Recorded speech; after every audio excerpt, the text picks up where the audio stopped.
Baik, bismillahirrahmanirrahim. Assalamualaikum warahmatullahi wabarakatuh. Pada kesempatan kali ini kita akan coba mengetahui air dalam peta.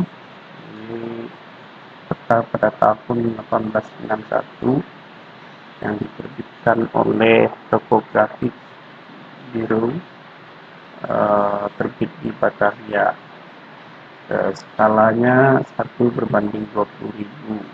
Nah, versi ini saya dapatkan dari Perpustakaan Nasional Republik Indonesia, sedangkan ada versi yang lain itu saya dapatkan dari HTLF Belanda yang resolusinya lebih tinggi.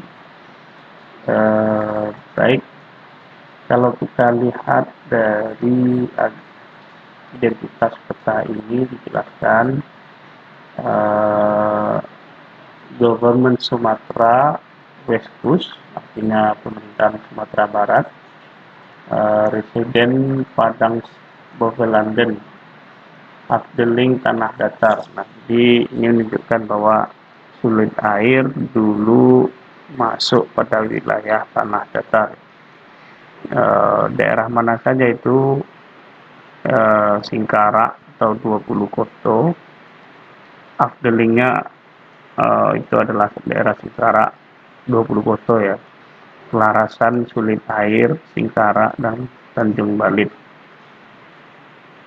Nah, itu. Ini skala 1/20.000. Ini legendanya agak kurang jelas di versi yang dikeluarkan oleh PNRI ini ya.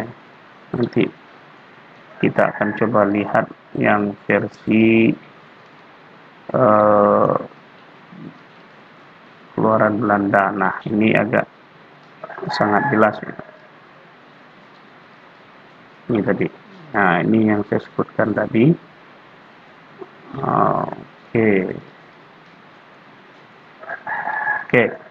Nah, kalau kita perhatikan untuk kesempatan hari ini saya tidak akan membahas batas-batas, akan tapi ingin mengetahui nama-nama daerah di Sulit Air dahulu seperti apa ya.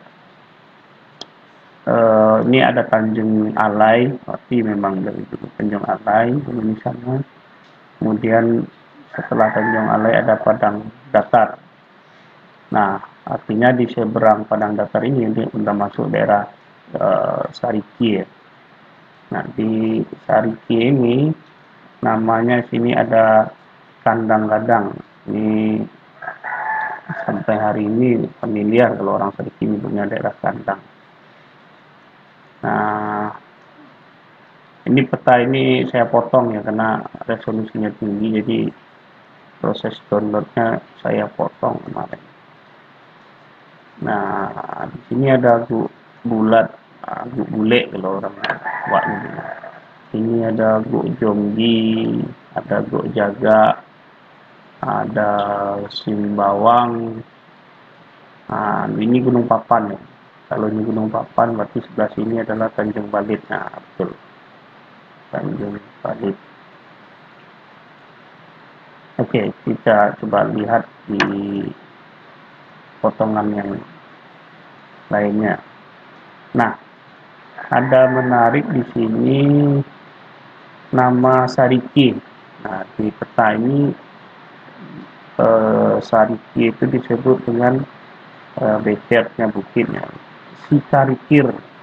Di Sikarikir saya nggak tahu ini perubahannya seperti apa dari Sariki menjadi Sikarikir. Nah, malah kalau orang tua-tua ngomong Sariki itu artinya dari kata sari dan paki. Nah, sehingga itu yang saya dapatkan ya. Tapi di peta ini disebutkan Sikarikir. Di sini ada batu Baraguang. Kalau kita kenalnya Gua Toroguang ya, Gua Toroguang ya. Nah, kalau di peta ini disebutkan batu Baroguang. Nggak tahu, mungkin memang ada batu di situ diagung-agungkan atau seperti apa. Mungkin dulu banyak ada tradisi bakoru di situ, gimana kita belum tahu ya. Ini perlu kita selidiki lebih jauh. Batu Barobuang dan sekarang Tarobuang ya. Tarobuang, kalau Tarobuang artinya kan teragung kalau di Indonesia kan. Jadi kalau di sini Batu Barobuang. Ini perlu orang tua kita menjelaskan ini kenapa disebut Batu Barobuang atau Tarobuang.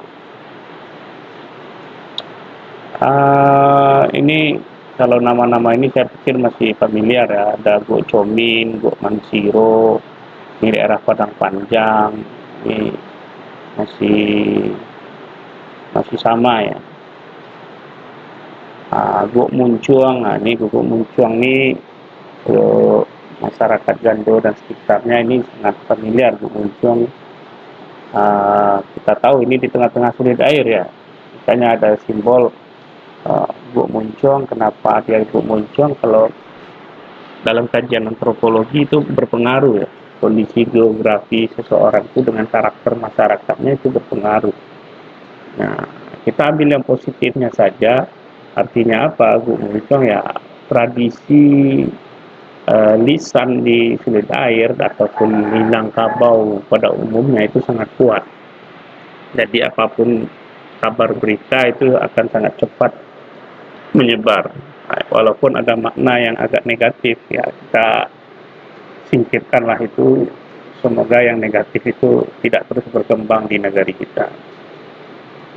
Nah, ini ada Gok Sangkar Ayam, Datar Sopan, Gok Jonggi, ini daerah Taram ya. Ini ada Gok Jaga. Terus Siaru, ini Siaru.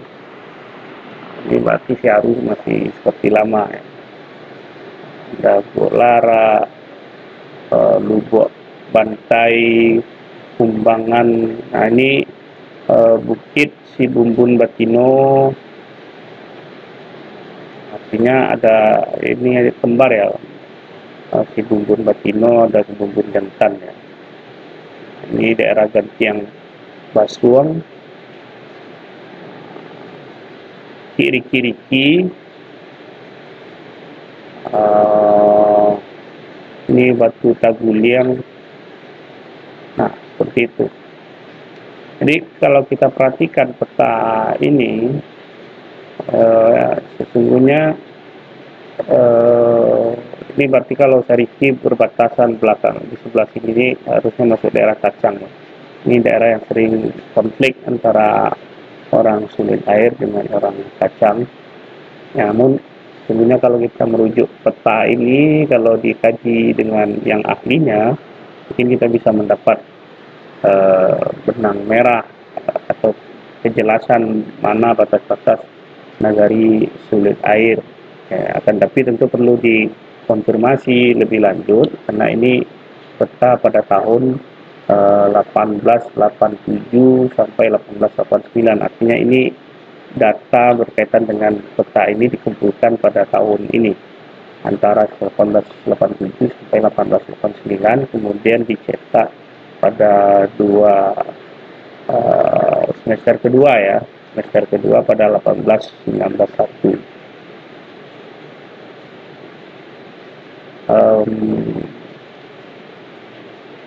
Mungkin itu terlebih dahulu untuk pengetahuan dasar ya kita tentang peta sulit air pada zaman Belanda. Sangat senang, mungkin semoga bisa menambah wawasan kita semua. Dan saya tentunya berharap dan Sanak Sadonyo mau meluangkan waktu, pikiran, energi dan pun hartanya untuk mencari lebih tahu bagaimana sulit air masa lalu, karena bagaimanapun juga sejarah itu sangat penting untuk kita ketahui, karena hari ini bagaimanapun juga adalah hasil dari rekayasa masa lalu. kita lihat di Nagari Sulit Air itu banyak sekali pohon kelapa ya. Ternyata saya dapat data, nanti kita akan diskusikan juga. Pada tahun 1912 ada dikeluarkan keputusan kerapatan adat Nagari Sulit Air yang mewajibkan seorang laki-laki itu menanam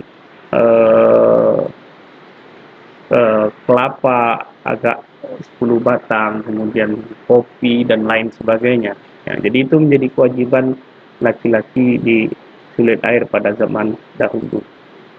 Ya, artinya wajar kalau hari ini kita bisa menyaksikan banyak sekali pohon kelapa di negara kita. Mungkin itu dulu untuk kali ini. Mohon maaf kalau ada kekurangan. Assalamualaikum warahmatullahi wabarakatuh.